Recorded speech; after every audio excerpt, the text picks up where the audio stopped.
que estás en el cielo,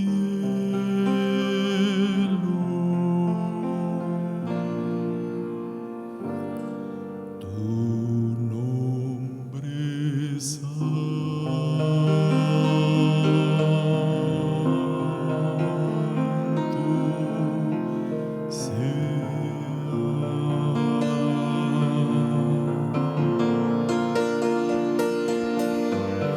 ven a reinar,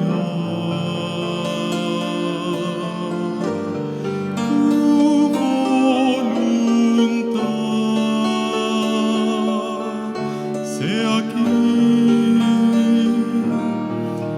como allá en el cielo.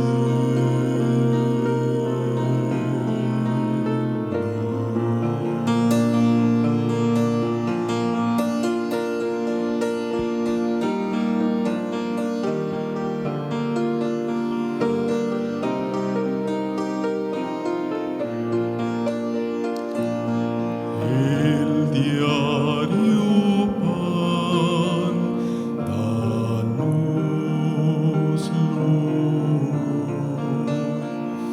y perdona nuestras deudas como nosotros perdonamos.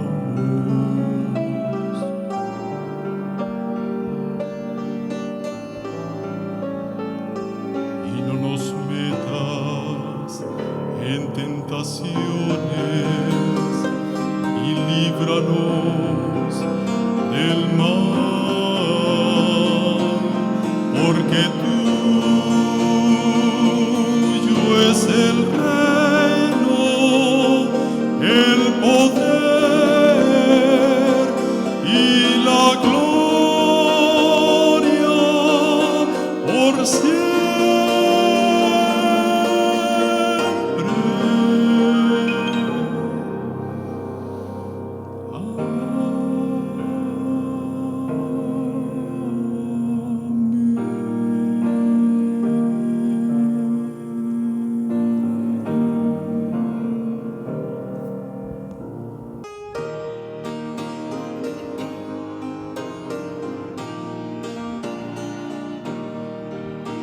Pasión caminamos, nuestra ciudad tan gloriosa, marchando todos cantamos de Dios y la bella mansión. Los que aman al Señor elevan su canción en dulces notas del oro, en dulces notas del oro, hacienda su mansión, hacienda su mansión. Hacia caminamos, nuestra ciudad tan gloriosa, marchando todos cantamos de Dios y la bella mansión. Todas las damas. Unida está, oh Dios, tu fiel y amada grey, y cantan todos a una voz, y cantan todos a una voz, los hijos del gran rey, los hijos del gran rey. ¿Hacia dónde marchamos todos? Hacia caminamos, Nuestra ciudad tan gloriosa, marchando todos cantamos de Dios y la bella mansión. Vamos a ver los hombres. En Sion disfrutaréis la gracia del Señor. No lo dejen solos. Que hoy os promete la tendréis, que hoy os promete la tendréis, del trono en derredor, del trono en derredor. Hacia caminamos, nuestra ciudad tan gloriosa, marchando todos cantamos mansión.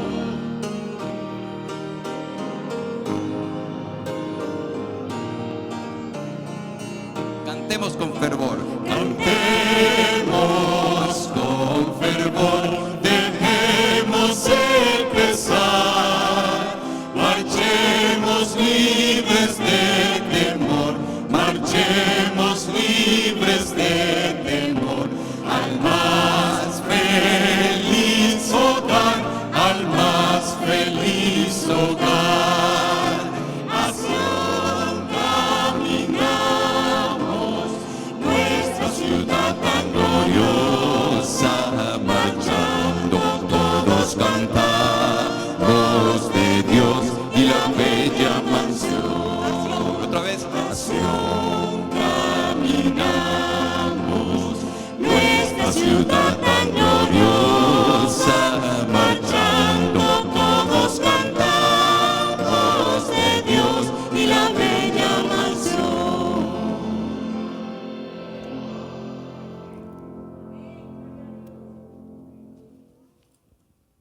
Y esperamos que ese marchar sea seguro, que sea convincente y que podamos a otros también decirle y dejarles saber de que ellos también pueden marchar con nosotros. Gloria a Dios por eso. Oramos. Amado Dios y Padre que estás en los cielos, en esta mañana estamos preparados para traer la palabra tuya a tu pueblo. Quisiéramos, Señor, que tú abras los corazones y las mentes de los que la habrán de recibir. Y me uses, Señor, para presentarla de tal manera que al expresarla, aquellos que la escuchan, Señor, puedan ser convencidos y atraídos a Cristo Jesús. Bendícenos ahora. Bendice a cada uno de los que están aquí presentes, pero también, Señor, a todos los que están conectados a través de las redes. Te lo suplicamos, te lo agradecemos, en el nombre de Jesús. Amén. Los que están aquí pueden sentarse, por favor. Bien, hermanos, nos sentimos contentos de estar una vez más aquí alabando y glorificando a nuestro Dios. El tema de esta mañana se titula La historia se repite. Y me gustó que este jovencito que está por acá nos contó algo de la historia de uno de este himno que acabamos de cantar. Por lo tanto, la historia nos ayuda a nosotros a entender y a conocer lo que ocurrió en el pasado. Y al ayudarnos a hacer eso, la historia nos permite a nosotros, sobre todas las cosas, tomar decisiones y no solamente aprender y conocer, sino tomar decisiones en nuestra vida. Gracias a Dios le damos porque nos ha dado la historia, nos ha permitido ser parte de la historia. La historia, como definición normal, es la disciplina que estudia y narra cronológicamente los acontecimientos, eventos o sucesos del pasado. Tradicionalmente, la historia nos narra estos acontecimientos, eventos o sucesos acerca de la humanidad. Aunque sí conocemos que hay historia de muchas cosas que nosotros practicamos, generalmente la historia habla de los acontecimientos, sucesos de la humanidad. Actualmente, y esto es lo que la hace relevante, estos eventos o sucesos se registran en la escritura, en los libros de historia, pero también se registran en tu mente y en la mía. Y le damos gracias a Dios por eso, porque nos ha dado una oportunidad de que tú y yo podamos registrar estos eventos y acontecimientos también en nuestra mente. Si no fuese así, nosotros dependeríamos en gran manera de las enciclopedias, de los libros de historia y de otros libros. Sin embargo, el Señor nos ha dado esa capacidad y yo glorifico a Dios por eso, hermanos. Porque no solamente nos ha dado la capacidad de poderlos leer y entender, sino también de memorizárnoslos. Y esperamos que, así como los los que presentan las noticias, ¿verdad? Los reporteros que presentan las noticias dicen, escríbeme tu historia. Ellos se acuerdan de detalles que posiblemente otros no se acuerdan. Y nosotros no tenemos que ir muy lejos, hermanos. Sabemos que los hombres que escribieron la palabra de Dios, especialmente los que escribieron los evangelios, hablaron del mismo tema, pero lo relataron diferente. ¿Se han dado cuenta de ese detalle? Hay cosas que Mateo dijo que Marcos, Juan y Lucas no dijeron. Hay otros comentarios o experiencias que presentó Marcos que Mateo, Lucas y Juan tampoco dijeron. Por lo tanto, el hecho de que ellos no lo dijeron no significa que no eran datos o acontecimientos históricos. Simplemente que lo que ellos captaron en ese momento y fue revelado por el Espíritu Santo fue lo que ellos escribieron. Así que con eso estamos un poquito más claros acerca de lo que es la historia. Hoy vamos a hablar un poquito acerca de un pasaje de mucha importancia y de mucha relevancia para cada uno de nosotros en este tiempo. Y les invito a los que están aquí presentes a buscar en sus Biblias, así también como a los que están en el chat, les invito a que busquen en sus Biblias el libro Primera de Corintios, el capítulo 10, y vamos a leer los versos del 1 al 13. Repito, Primera de Corintios, capítulo 10, versículos del 1 al 13. Vamos a estar utilizando en esta mañana la revisión 1960 de la Biblia, es decir, Casiodoro de Reina o Reina Valera. Capítulo 10, repito una vez más, capítulo 10, versículos del 1 al 13. Y lee así: porque no quiero, y debo de decir que quien está hablando aquí es Pablo, dice, porque no quiero, hermanos, que ignoréis que nuestros padres todos estuvieron bajo la nube, y todos pasaron el mar, y todos en Moisés fueron bautizados en la nube y en el mar. Y todos comieron el mismo alimento espiritual, y todos bebieron la misma bebida espiritual, porque bebían de la roca espiritual que los seguía, y la roca era Cristo. Pero de los más, en otras versiones dicen, pero la mayoría no se agradó Dios, por lo cual quedaron postrados en el desierto. Mas estas cosas sucedieron como ejemplos para nosotros, para que no codiciemos cosas malas como ellos codiciaron, ni seáis idólatras como algunos de ellos, según está escrito, se sentó el pueblo a comer y a beber, y se levantó a jugar. En otra versión dice, se levantaron a deleitarse.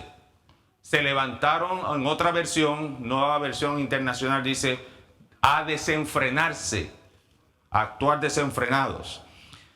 Ni forniquemos, como algunos de ellos fornicaron, y cayeron en un día 23,000. Ni tentemos al Señor, como también algunos de ellos le tentaron, y perecieron por las serpientes. Ni murmuréis, como algunos de ellos murmuraron, y perecieron por el destructor. El destructor es el ángel destructor, dice en unas versiones, y también dice que es el ángel de Dios.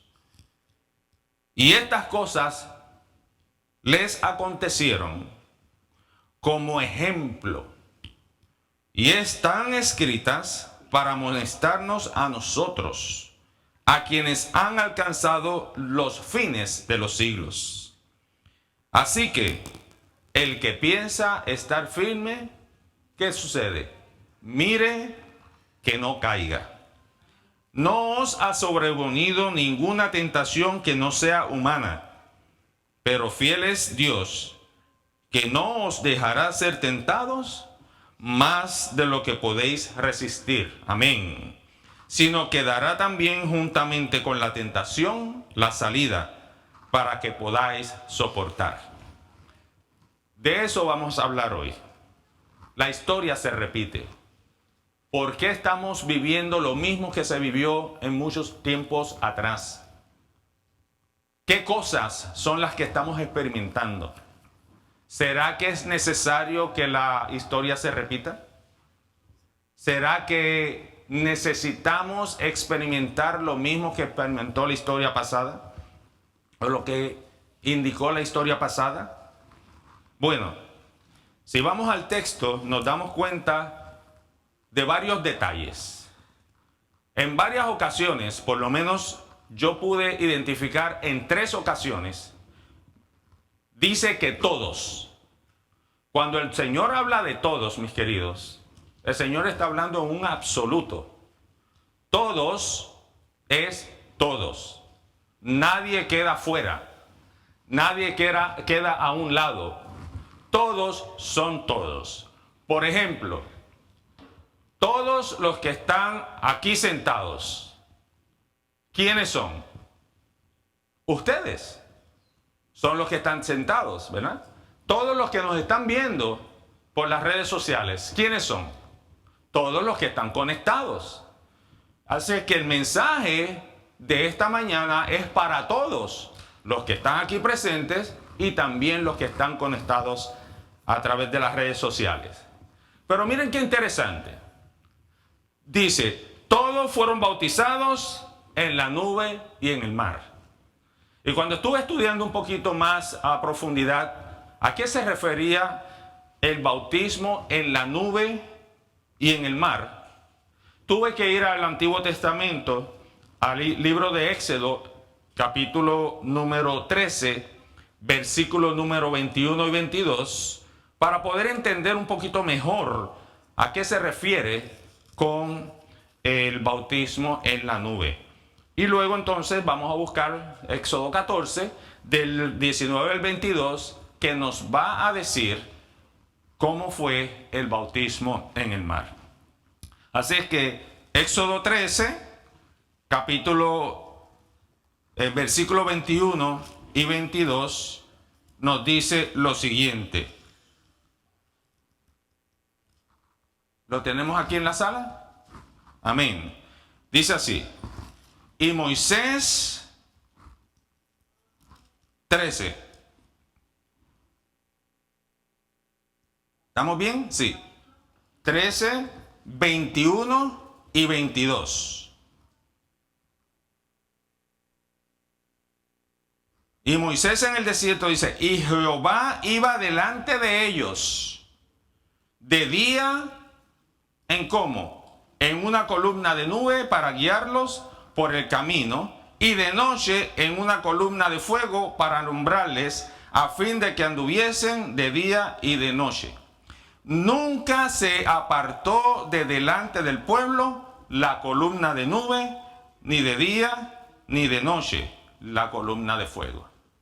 Hay quienes han pensado que eran 2 columnas. Y las escrituras en ningún momento nos están diciendo que eran 2 columnas. Era la columna de nube durante el día y la misma columna de fuego en la noche. Por lo tanto, hablamos de el bautismo del pueblo de Dios bajo la misma columna. Y vamos de nube y de fuego. Y vamos a entender más adelante qué representaba la columna de nube y la columna de fuego. Dicho sea de paso, el mismo versículo 22 dijo, nunca se apartó de delante del pueblo la columna de nube y la columna de fuego. No dice las columnas, sino la columna. Por lo tanto, podemos entender que la columna era una. Otro aspecto es el de el mar. Menciona el mar y dice en el mismo libro de Éxodo, capítulo 14, pero ya versículos del 19 al 22, dice: y el ángel de Dios que iba delante del campamento. ¿Se acuerdan que en el texto anterior decía la columna de nube iba adelante enseñándoles el camino? Aquí nos dice: y el ángel de Dios que iba delante del campamento de Israel se apartó e iba en pos de ellos. Y asimismo la columna de nube que iba delante de ellos se apartó y se puso a sus espaldas. ¿Se dan cuenta de lo que estuvimos hablando, verdad? E iba entre el campamento de los egipcios y el campamento de Israel. Y era nube y tinieblas para aquellos. Y alumbraba a Israel de noche. Y en toda aquella noche nunca se acercaron los unos a los otros. Y extendió Moisés su mano sobre el mar. E hizo Jehová que el mar se retirase por el recio viento oriental, y toda aquella noche, y volvió el mar en seco, y las aguas quedaron divididas. Es decir, que así como la nube o columna de nube era la misma columna de fuego, el mar también fue dividido como el Señor lo había indicado. Le dio la instrucción a Moisés. Moisés siguió esa instrucción, el mar se abrió y el pueblo pudo pasar en seco. Así es que, hermanos, cuando dice que fueron bautizados en eso, tenemos que entender que la Escritura lo que está diciendo es que fueron bautizados en el Espíritu de Dios. El Dios que guió, el Dios que alumbró, el Dios que dirigió al pueblo en ese tiempo. Eso ocurrió en el pasado. Te pregunto a ti en esta mañana, ¿no será lo mismo que Dios ha pretendido y está pretendiendo hacer con cada uno de nosotros? Guiándonos, dándonos la luz a través de su palabra, abriendo los mares de dificultades, de desavenencias que estamos teniendo, procurando que tú y yo podamos pasar en seco a través de cada una de esas situaciones que perturban nuestra mente, pero también perturban nuestro corazón.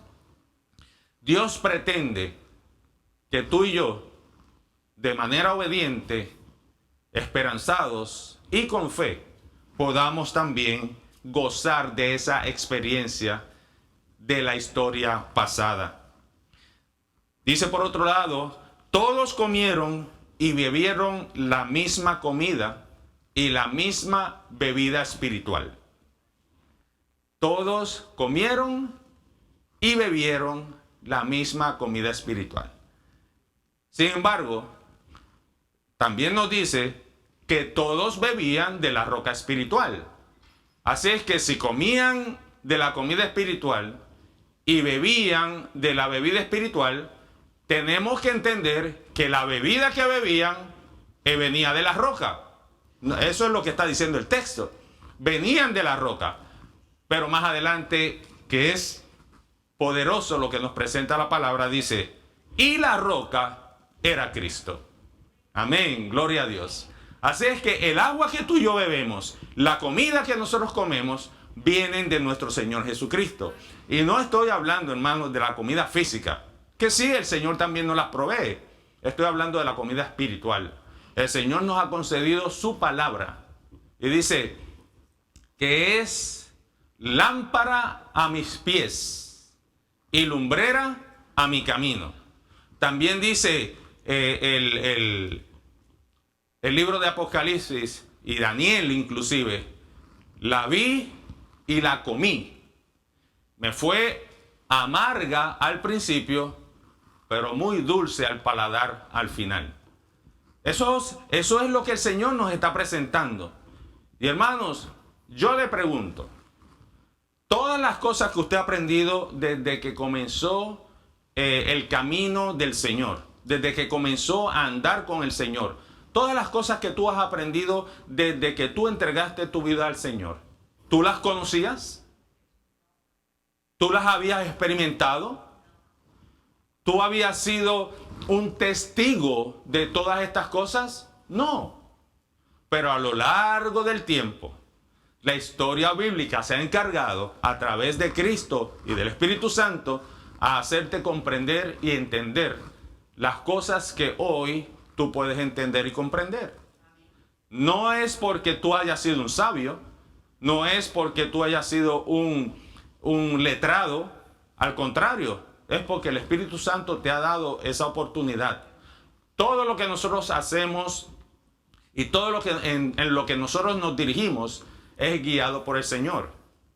Alguien me puede decir, no, Eddie, no es todo. Sí, hermano, es todo. Lo único que hace la diferencia es la decisión que tú tomas, porque ahí Dios no se mete. Ahí Dios no se mete. Si decides hacer las cosas bien, amén. El Señor te condujo a eso.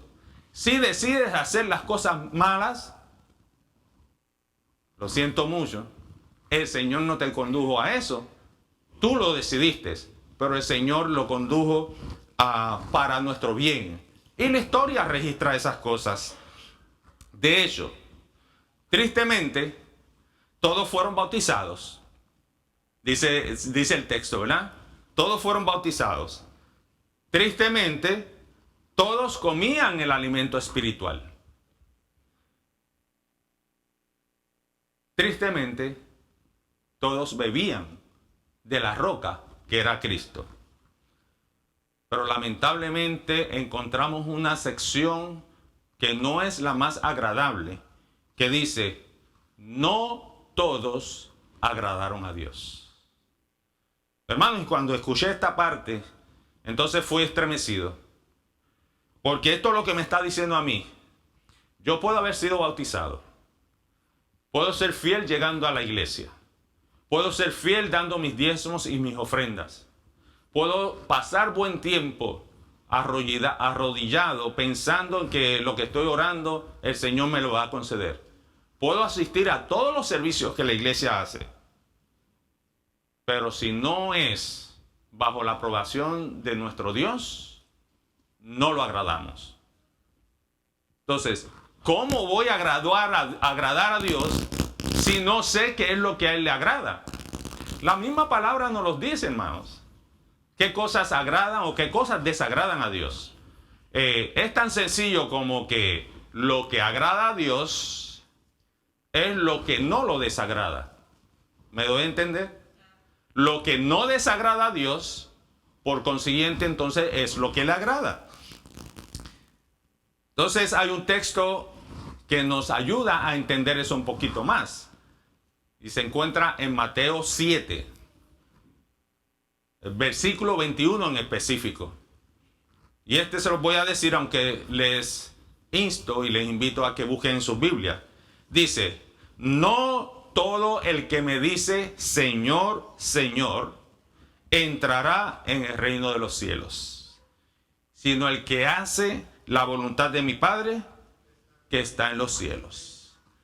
Y esto es maravilloso, hermanos. Y lo que lo hace maravilloso es lo que sigue después. Ellos preguntan, Señor, pero no hemos hecho esto y esto y esto y esto en tu nombre, que fue precisamente lo que les acabo de presentar. Hemos hecho buena obra misionera, hemos asistido aquí, hemos ayudado a nuestros hermanos, cooperamos, nos aseguramos de que todo está bien. Pero el Señor dice en su palabra, si no lo hiciste a estos mis pequeñitos, a estos que están en necesidad seria, a estos que son desafortunados en este mundo, porque abro un paréntesis para decir, habemos personas desafortunadas en este mundo, voluntaria e involuntariamente. Hay algunos que son desafortunados en este mundo por causa de sus padres, por su negligencia, por su irresponsabilidad. Y desafortunadamente ellos sufren, experimentan esa maltrato o cualquier otra cosa que ellos puedan estar haciendo, los hijos son los que la sufren. Pero también entonces están los desafortunados por negligencia propia, porque no se prepararon, no hicieron sus arreglos, y entonces ahora sufren las consecuencias de sus malas decisiones y de sus malas acciones. Pero nos dice la palabra, el que hace la voluntad de mi Padre. Entonces tendríamos que ver cuál es la voluntad de Dios. Ahora, yo les pregunto a ustedes allá en el chat, y lo pueden escribir si quieren, pero también se lo pregunto aquí a los que están en la sala. ¿Cuántas voluntades tiene Dios?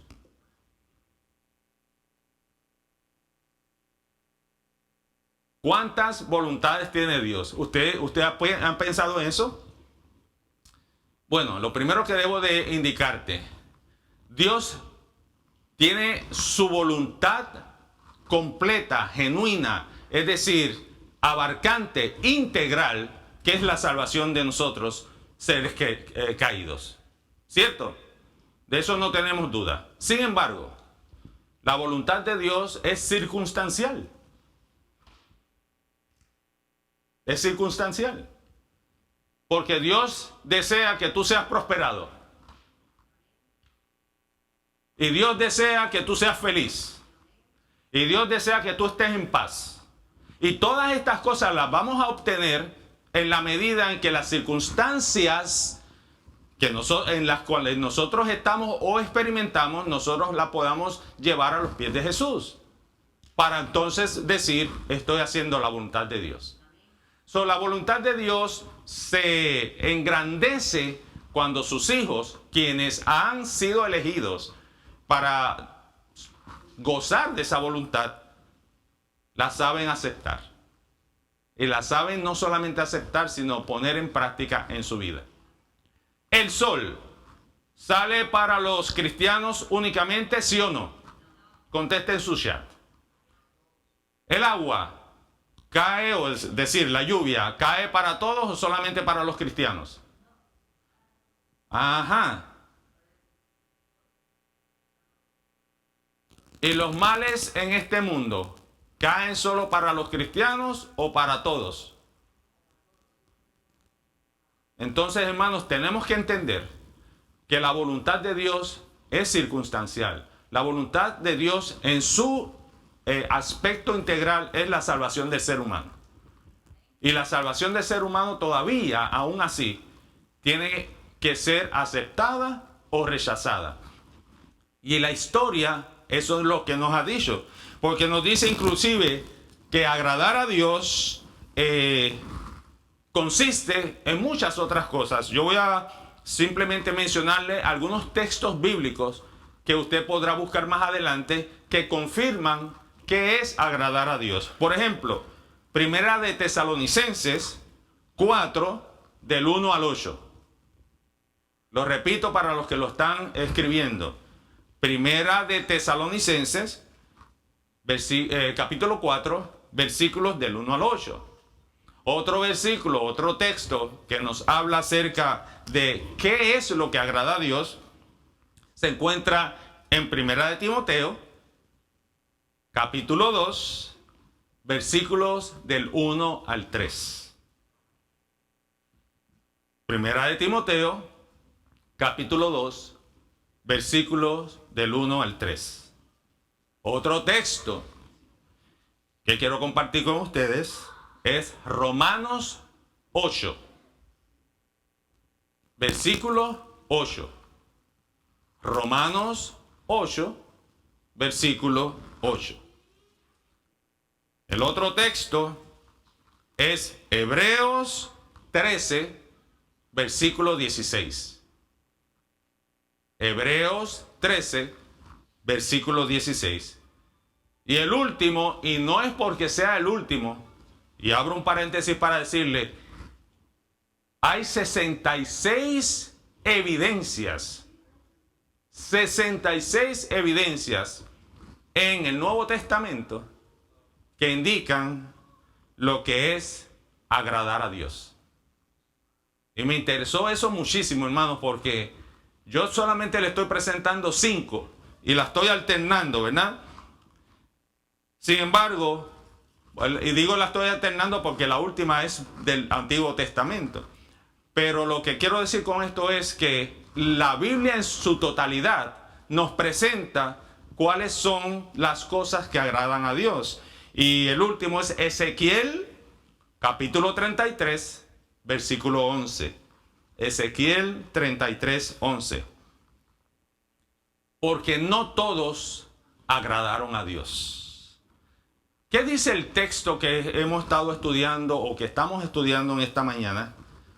Que fueron los grandes errores, por no decir los grandes pecados, que el pueblo de Dios, específicamente en Tesalónica, en Corintios, se estaban experimentando. Pablo los pudo identificar.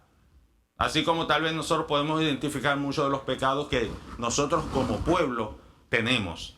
Por ejemplo, una de las cosas que nos menciona en la Biblia es, eran codiciosos. Eran codiciosos. Codiciaban lo ajeno. Codiciaban lo que no tenían. De hecho, eso es parte de la codicia. Desear lo que tú no tienes y que te gusta mucho. Y luchar o hacer esfuerzo por alcanzar eso. Pero también eran idólatras.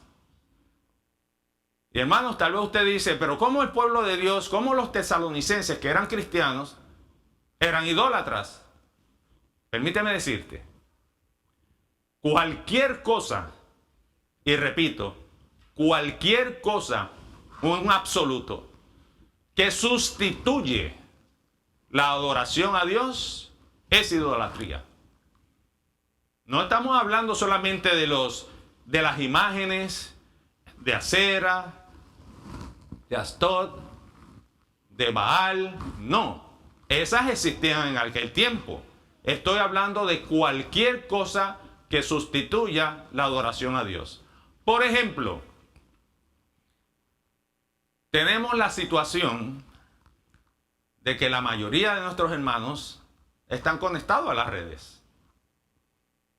¿Qué garantía tenemos nosotros de que realmente los hermanos están atentos a la palabra de Dios que se está predicando y no están metidos en su teléfono resolviendo sus asuntos personales? ¿Qué garantía nosotros tenemos de que los hermanos están conectados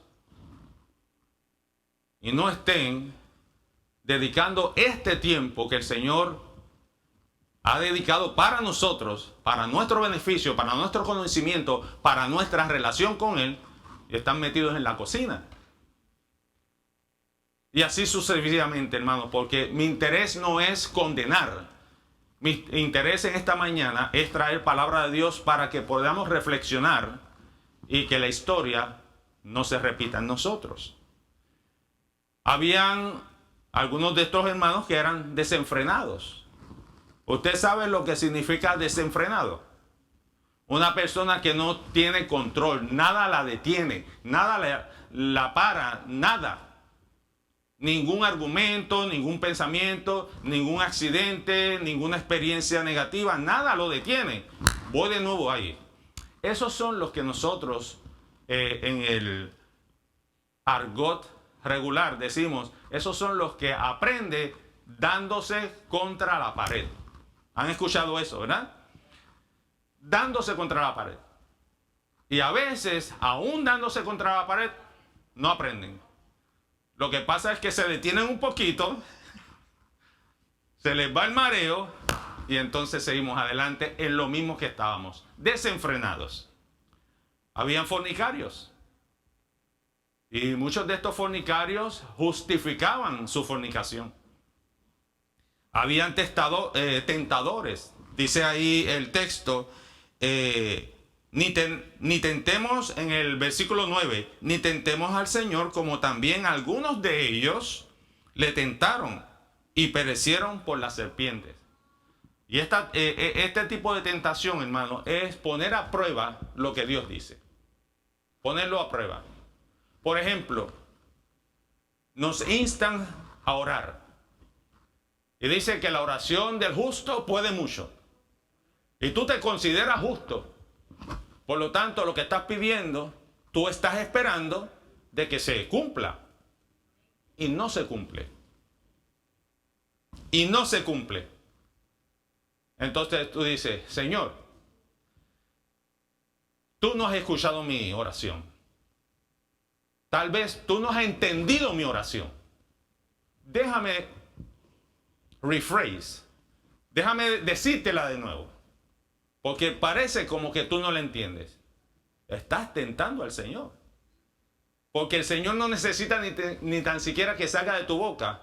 Ya Él la conoce porque conoce tu corazón. Por lo tanto, hermanos, nosotros posiblemente también podemos estar experimentando en algún momento de nuestra vida tentar a nuestro Dios. Y había murmuradores. Los murmuradores eran aquellos que de todo se quejaban. Se dan cuenta que en el libro de Éxodo dice, óyeme Moisés, nos sacaste para aquí, para el desierto, para que muramos. Para que muramos de hambre, para que muramos de sed. Y tanta fue la murmuración que Moisés experimentó en ese tiempo, que la palabra misma dice que en un momento le dio a la roca y de la roca brotó agua. ¿Estuvo mal lo que hizo Moisés? Bueno, pareciera ser que estuvo muy mal. Porque en ese momento Moisés recibió juicio. No entrarás. No entrarás. Las razones en otro sermón podríamos explicarla con los detalles, ¿verdad? Pero lo único que sí sabemos es que en el momento en que le dio a la piedra, aunque brotó agua, que era lo que ellos querían, el Señor cumplió con su parte, pero la de Moisés le dijo, no entrarás. Así es que, hermanos, esos son algunos de los pecados, algunas de las grandes equivocaciones que el pueblo de Corintio estaba experimentando, que fueron precisamente las que nuestros padres espirituales, las que nuestros padres en el pasado también experimentaron, y la palabra de Dios lo registra de esa manera. ¿Con qué propósito se registra todo esto que acabo de decir en la historia? El mismo texto lo dice. Versículo 11, les invito a que lo busquemos. Y estas cosas les acontecieron. Es decir, estas cosas le ocurrieron como ejemplo. Hermano, y lo más interesante es que no solamente fue como un ejemplo, sino que fue una experiencia viva a ellos ahí mismo. ¿Ve? Dice, y están escritas. Ahora es relevante a nosotros en este tiempo. Y están escritas para amonestarnos, hermanos. Y yo le doy gloria a Dios por eso. Porque el Señor no nos deja a la deriva. El Señor no nos deja desenfrenados. El Señor nos amonesta para que nosotros aprendamos. Y dice, a nosotros, a ti y a mí, a quienes han alcanzado los fines de los siglos. No tenemos duda de que estamos en el último tiempo. No tenemos duda de que esto fue escrito para nuestro ejemplo. No tenemos duda de que la historia bíblica lo registra porque será de ejemplo para cada uno de nosotros. Entonces, esto me lleva a mí y te debe de llevar a ti a reflexionar no solamente en los pecados que estaban cometiendo estos hombres y mujeres en el tiempo de Pablo, sino a reflexionar en qué es lo que yo estoy experimentando en este tiempo. ¿Cuál es mi conducta y cuál es también mi reacción a estas cosas? Hermanos, estamos viviendo en tiempos tan difíciles, y no voy a decir tal vez más difíciles, pero en contexto, ¿estamos viviendo los tiempos difíciles de este mundo? Solo voy a poner un ejemplo, tal vez de los más recientes. ¿Cuándo en la historia de esta nación, repito, cuándo en la historia de esta nación, y oigan bien, dije historia, conocemos lo que pasó esta nación, cuándo en la historia de esta nación se había visto una entrada forzada al Capitolio de esta nación? Nunca. Y no fue solamente forzada, hermano. Ustedes vieron las noticias. No tengo que dar tanto detalle. Pero fue con una intención más que simplemente entrar ahí. Ahí por lo menos se registran 5 muertos. Ahí se registran objetos perdidos. ¿Y cuántas otras cosas que todavía no han salido a la luz? ¿Estamos o no estamos en los tiempos finales? Mateo mismo nos dice a nosotros que Jesús dijo, y cuando vean estas cosas, no se sorprendan. No se sorprendan. Al contrario, levantad vuestras cabezas, porque la redención está cerca. Gloria a Dios por eso. Amén. Entonces, ¿qué fue lo que provocó esto en la historia? Bueno, el versículo 11, como leímos anteriormente, lo dice. A nosotros, para amonestarnos a nosotros, a quienes han alcanzado los fines de los siglos. Eso lo hace para nosotros. Eso lo hace tuyo y lo hace mío. Yo tengo que apropiarme de estos acontecimientos para comprender que el Señor no les estaba solamente hablando a ellos, sino nos está hablando a nosotros hoy en día. Amonestarnos, hermano. Ustedes saben que la amonestación tiene diferentes características, ¿verdad? Hay una amonestación que es con la chancleta. Y para cierto periodo de la historia de este mundo fue muy efectiva. Te pregunto, ¿es efectiva la chancleta hoy en día? Te pregunto mejor, ¿es aceptable la chancleta en este tiempo? ¿Qué es lo que ha hecho la diferencia, hermanos? ¿Qué es lo que ha hecho la diferencia? Yo estaba hablando con mi esposa, discutiendo un poquito acerca de eso, y concluimos, hermanos, es el sistema. El sistema. No necesariamente la cultura en términos de que aquí en la misma iglesia tenemos diferentes culturas. Pero es el sistema.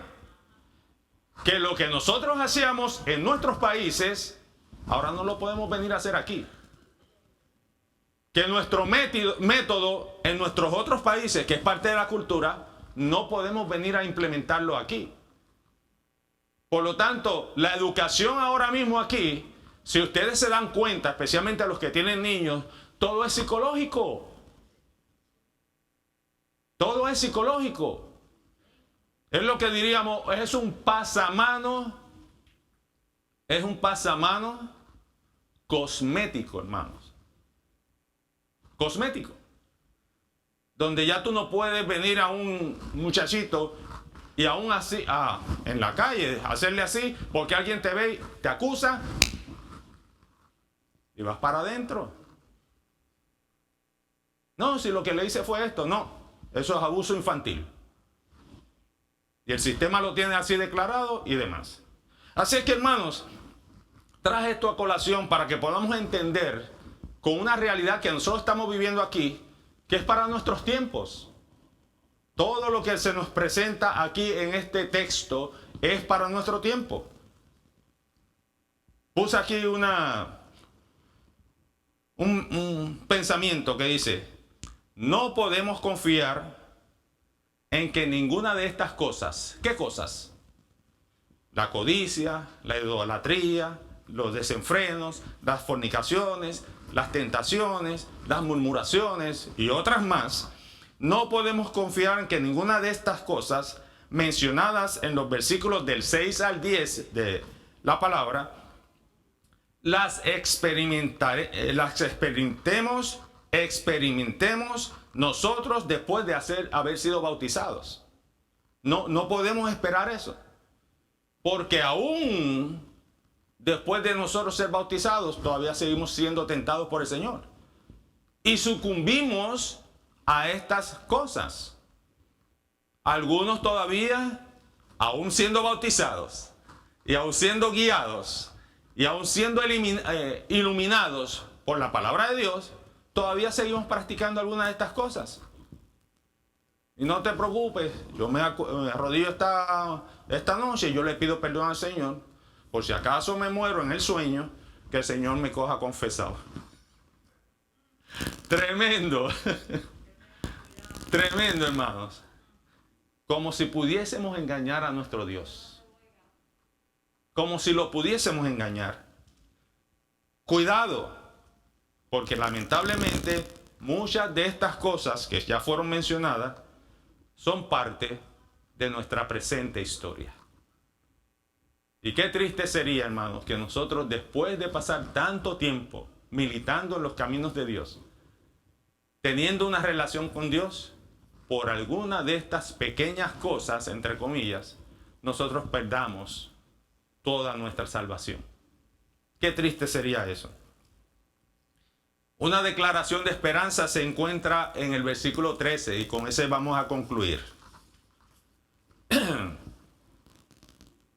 Ese versículo nos dice claramente: no os ha sobrevenido ninguna tentación que no sea humana.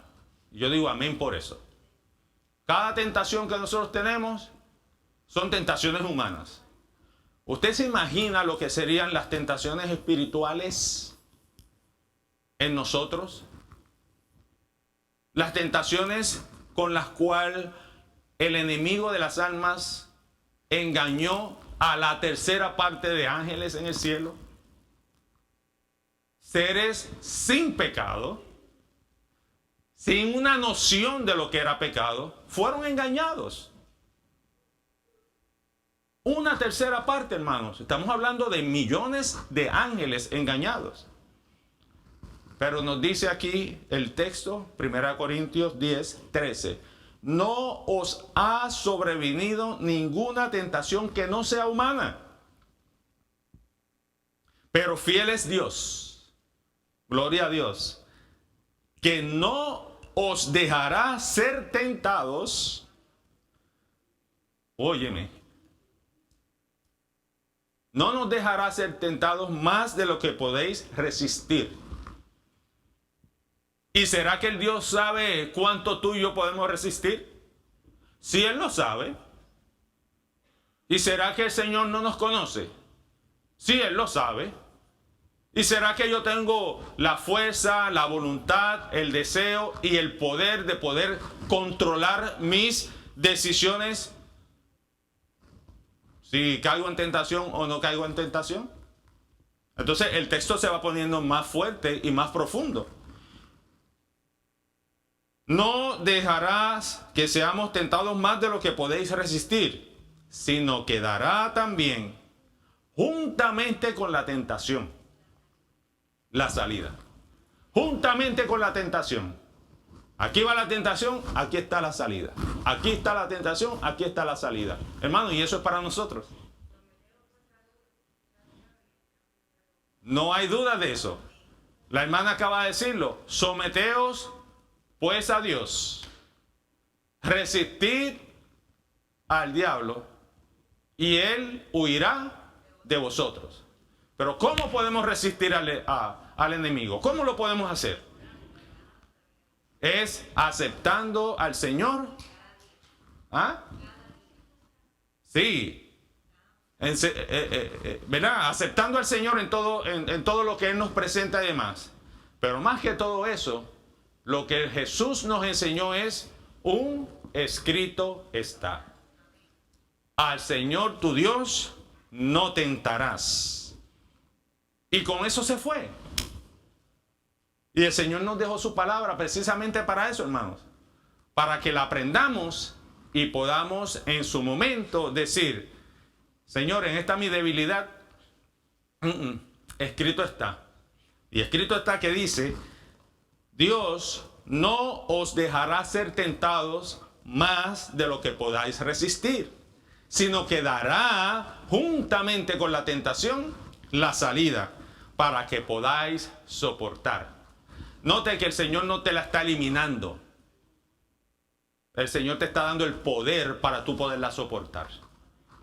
El Señor no la está quitando. Es fácil quitarla. Es como cuando un niño te pide algo y tú no se lo das.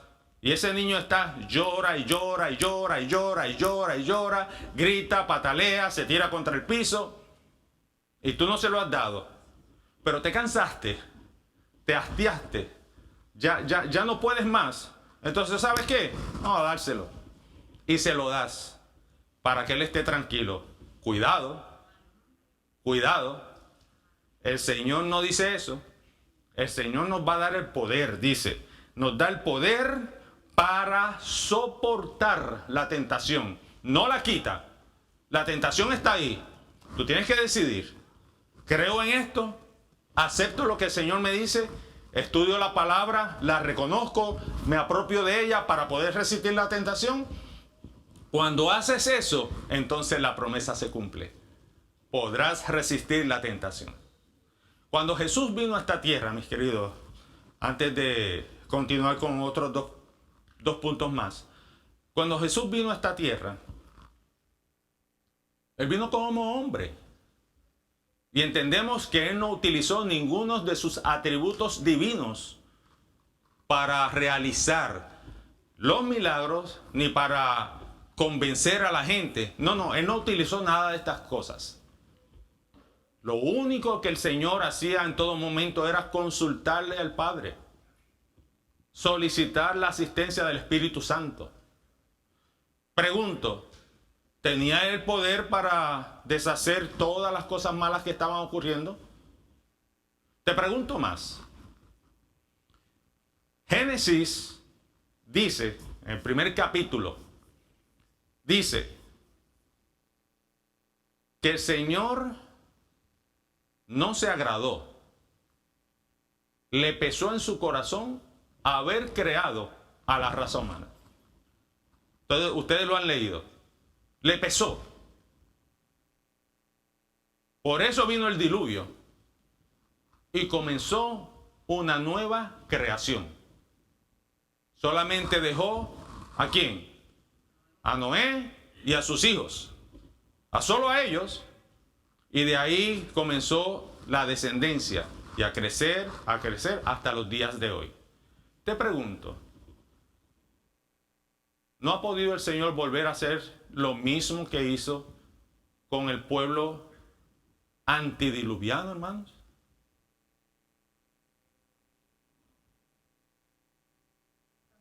Él pudo haber hecho lo mismo. De hecho, aunque estamos en el último tiempo, todavía Él puede hacer lo mismo. Porque nosotros no sabemos exactamente cuándo va a ser el fin de este mundo. Las señales nos ayudan a entender. Pero el día específico no lo sabemos. Pregunto, ¿por qué Dios no lo hizo? ¿O por qué Dios no lo hace? Hay un amor que tal vez tú y yo no entendemos,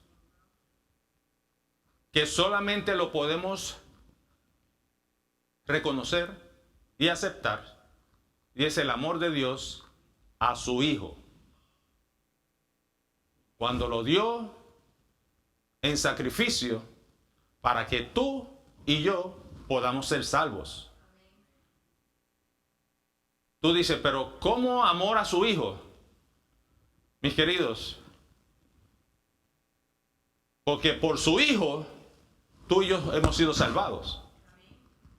Ese amor que el Señor tiene para con sus hijos también fue dado o expresado para nosotros. Porque de tal manera amó Dios al mundo que dio a su Hijo. O sea, el amor que el Señor nos tiene a nosotros provocó que diera a su Hijo. No dio a su Hijo para salir de Él. No dio a su Hijo porque se portaba mal, era un desobediente. Lo amaba. Y aún así amándolo, lo dio. Muere. pero le prometió, resucitarás. Y gloria a Dios por eso, hermanos, porque el Señor nunca hace una amonestación sin darnos a nosotros una esperanza. El Señor nunca nos permite pasar una tentación sin darnos una salida, como dice el texto. Hay dos grupos de hombres bien diferenciados en el sentido espiritual. El primer grupo son los que nosotros conocemos como mundanos. La palabra habla de los mundanos o carnales. Estos son los que siguen al mundo y obedecen al príncipe de este mundo, a Satanás. Los mundanos. Así que cada vez que tú escuches esa palabra mundano, que te venga a la mente, ¿quiénes son los mundanos? Y está el otro grupo que son los espirituales, los escogidos. Esos son los cristianos que tienen a Cristo en su corazón y obedecen la palabra de Dios. Estos son los que identifica Apocalipsis como los que tienen la fe de Jesús y el espíritu de profecía. Guardan sus mandamientos, procuran obedecer a Dios, procuran agradar a Dios. Entonces los espirituales son el segundo grupo. Se podría decir que la gente del mundo no es tentada, hermanos. ¿Por qué? Porque ya pertenecen a Satanás, ya le rinden servicio, le rinden honor. No es necesario, porque ya el diablo hace no es necesario que el diablo los haga caer, porque ya están caídos. Así es que no hay necesidad de tentarlos. El hecho de no tener a Cristo en su corazón significa, ya ese hecho nada más, significa que están perdidos. Aún así, estos crean que son buenos. Usted ha escuchado por ahí personas que inclusive la misma Biblia dice que Pablo, persiguiendo a los cristianos, pensaba que estaba haciendo las cosas bien, ¿verdad? Aún así, cuando ellos crean que son buenos y que están haciendo las cosas bien, están caídos. Ya están en pecado. Para muchos de estos, una tentación es simplemente o sencillamente una invitación, una licencia a seguir pecando, a seguir haciendo lo malo, a seguir actuando como están habituados. Estamos hablando de los mundanos, ¿verdad? Por eso no son tentados, porque ellos están habituados ya a hacer el mal. Y su mente, posiblemente hasta su corazón, ya está cauterizado. Ya no pueden hacer más. ¿Ve? Entonces, podríamos pensar en lo siguiente. Un adúltero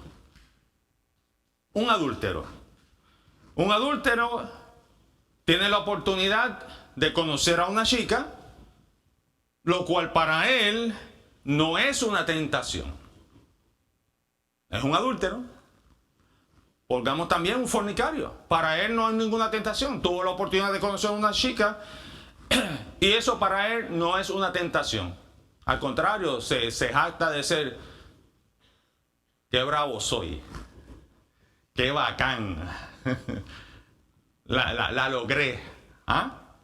Pero a diferencia del mundano, para el cristiano sí es una tentación. Y es una tentación que debe de evitar. Porque recordemos, el cristiano no deja de ser humano. Sigue siendo humano. Con las mismas inclinaciones que tiene por causa de vivir en un mundo de pecado. Eso es lo que conocemos como la concupiscencia del pecado, ¿verdad? En cambio, el cristiano sí reconoce esto como una tentación. Y esta tentación la debe de evitar, dije anteriormente. porque el diablo estará haciendo, hermanos, todo lo que esté a su alcance para hacerlo caer de la gracia de Dios. Pues cuando éste logra hacerlo caer en pecado, entonces pasa a ser del diablo. Y voy a decir algo con respecto a eso en un momento. Cuando el cristiano cae en pecado, entonces pasa a ser del diablo. Note que eso como que es un poquito fuerte, ¿verdad? Como que eso, ¿qué estás diciendo? No lo digo yo, lo está diciendo la misma palabra de Dios. En Juan 3:8 nos dice claramente que el que peca es del diablo. ¿Necesitamos o no necesitamos la gracia de Dios? Necesitamos conocer la historia, ¿verdad? La historia nos indica a nosotros lo que es el mundo de pecado, el mundano, y lo que es el cristiano, el que recibe y acepta a Cristo.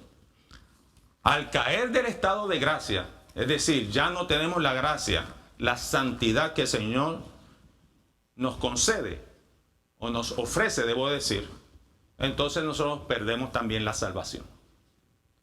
Ustedes han escuchado decir que cuando tú constriñes o contristas al Espíritu Santo, ya no tienes más opción. Precisamente contristar el Espíritu Santo es rechazar, rechazar, rechazar y rechazar la gracia de Dios. No importa cómo venga la gracia de Dios para nosotros, mis queridos. Es el continuo rechazo. Y este rechazo no tiene que ser directo. Puede ser de manera indirecta también. Una invitación que te hagan, tú la rechazas. Un estudio que te ofrecen, tú lo rechazas. Una reflexión espiritual que te comparten, tú la rechazas. Y hay muchas maneras. Y aunque dice la palabra que el Señor es paciente y misericordioso, procurando, y estoy parafraseando, procurando que todos procedan al arrepentimiento, hay un momento en que la gracia termina. Lo hay. Y cuando ese tiempo llega, dice la palabra, el que es sucio, ensúciese todavía. El que es limpio, limpio está. Así es que en conclusión, el mundano no es tentado, porque no es necesario que sea tentado.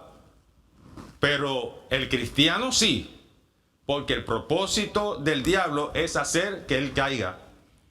Sin embargo, para los cristianos, Dios está atento a que ninguna de sus tentaciones o de las tentaciones que le lleguen sean superiores a sus fuerzas y queden en peligro de caer en ellas. Es por eso que nos dice en el texto que así con la tentación nos dará la salida. Dios los sostendrá. Y dice más, para que no caigan y aún vaya más allá, concediéndoles la salida a dicha tentación para que se cumpla la promesa de su palabra. Es decir, en otras palabras, esta promesa que el Señor nos hace a nosotros, Él la hace para que se cumpla esa promesa. O sea, la promesa no está dada ahí, salió de la boca y ya. No. Tiene un propósito, que se cumpla. Por eso el Señor nos concede todas estas oportunidades, hermanos. Por eso la insistencia cuando el Espíritu Santo te está hablando y te está hablando de tantas maneras, es para precisamente eso, para que se cumpla lo que está dicho en la palabra. Y quiero concluir en esta mañana con un escrito de la escritora Elena G. de White, que dice así. Se encuentra este escrito en Eventos de los Últimos Días, página 64, párrafo 1. Eventos de los últimos días. Dice así: como he participado en todo paso de avance, es decir, ella está relatando su experiencia. como he participado en todo paso de avance hasta nuestra condición presente, al repasar la historia, ¿a repasar qué? La historia de lo que hemos estado hablando esta mañana. Al repasar la historia pasada, puedo decir, alabado sea el Señor, alabado sea Dios. Al ver lo que el Señor ha hecho, me lleno de admiración y de confianza en Cristo como director. Entonces nos exhorta, y esto es para cada uno de nosotros. No tenemos nada que temer del futuro. Abro un paréntesis para decirle, he escuchado, hermanos nuestros, pueblo de Dios, adventistas del séptimo día, decir, ay Dios mío, ¿qué es lo que va a pasar ahora en el 21? Si en el año 20, el año pasado, sufrimos todas estas calamidades, ¿qué ocurrirá? En el 20 llegó el COVID-19. ¿Será que en el 21 llegará el COVID-20? Entonces, vivimos así, con esas expectativas negativas. Dice, no tenemos nada que temer del futuro, a menos que olvidemos la manera en que el Señor nos ha conducido y lo que nos ha enseñado en nuestra historia pasada. Esto está registrado, les dije, en Eventos de los Últimos Días, página 64, párrafo número 1. A menos que no olvidemos la manera como el Señor nos ha conducido. Por eso traje a colación este tema, hermanos. Un tema que nos ayuda a nosotros a reflexionar en qué es lo que el Señor ha hecho con nosotros. Hoy tú eres parte del pueblo de Dios. Antes no lo eras. Lo que viviste en el pasado, ¿es tu experiencia ahora, en el presente? Lo que eras antes, ¿lo eres ahora? Lo que anhelabas, lo que deseabas, lo que soñabas antes, ¿es lo mismo ahora? Entonces, a menos que no olvidemos lo que Dios hizo por nosotros en el pasado, dice aquí, y lo que nos ha enseñado en nuestra vida, en nuestra historia pasada. Es decir, necesitamos conocer lo que Dios ha hecho por nosotros para poderle entonces glorificar y honrar como Él se merece. Por eso en esta hora, hermanos, no hay mucho más que decir. Dios, en su misericordia, y yo iba a traer una ilustración aquí, pero dije, la ilustración sería más bien para ustedes los que están en la sala, pero los que están en el chat, a menos que haya una cámara que esté conmigo. Pero se las voy a relatar. La ilustración era eso. Un frasco de cristal con piedras negras en el fondo, piedras blancas en la parte de arriba de las negras y piedras amarillas en la parte de arriba, cerca de la boca del envase. Y la iba a mover. ¿Qué ustedes creen que iba a pasar? Todas las piedras dentro de ese envase iban a mezclarse, representando al mundo turbulento en el cual estamos viviendo. Las piedras negras, blancas y amarillas representan, por general, las razas que ocupan este mundo, ¿verdad? A los orientales le llaman los amarillos, a los europeos y ciertos americanos aquí los blancos, y a los del occidente,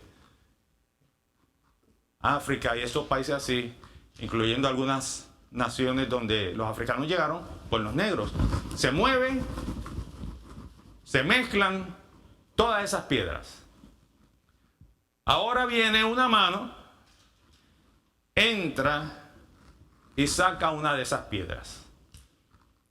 Pregunto, la mano que entró y sacó esas piedras, ¿sacó esa piedra intencionalmente o no intencionalmente? La intención fue sacar la piedra. Lo único que cuando saca la piedra, hermanos, saca cualquier piedra. Lo que nos indica a nosotros es que cuando Dios puso sus ojos sobre ti, lo hizo por amor. No lo hizo intencionalmente. Voy a coger aquí de todos los negritos, voy a coger aquí todos los blanquitos, voy a coger aquí todos los amarillos. No. Esa no fue la intención de Dios. Puso sus ojos sobre ti y te escogió. Esa es la experiencia que tú y yo tenemos. Tú no estás aquí por tus propias fuerzas. Estás aquí porque el Señor ha decidido poner sus ojos sobre ti y alcanzarte.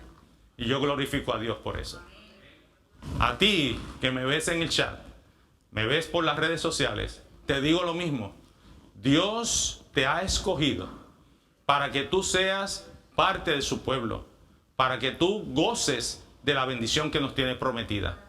Permite, acepta, decide entregar tu vida al Señor. Ese es el mayor deseo de nuestro Dios. Eso también agrada a Dios. Oramos. Amado Dios, gracias. Gracias porque tu amor y tu misericordia se manifiestan de una manera que nosotros ni tan siquiera la podemos entender.